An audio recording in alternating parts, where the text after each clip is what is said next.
Со промоција на книгата Постела на тишината од поетесата Марина Мијаковска, Штипската библиотека се вклучи во годинашнава програма на Штипско културно лето. Тоа е нејзиниот најзрел поетски ракопис досега.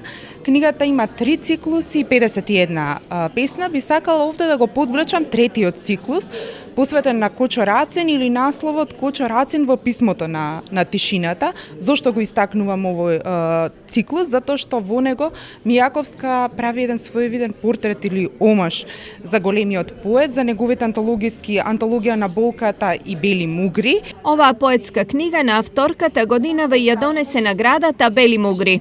Навистина исклучителна награда, која што навистина мене многу ми значи, затоа што е најважната награда за млад автор, која што јас досега имам добиено, и сметам дека оваа книга, бидејќи е посветена на великанот на македонската книжевност, Коста Солев Рацин, содржи поезија посветена на овој автор и навистина сметам дека ја заслужува оваа награда. Нова промоција во рамки на Штипско културно лето Штипската библиотека ќе организира веќе во понеделник, кога стартува летниот камп.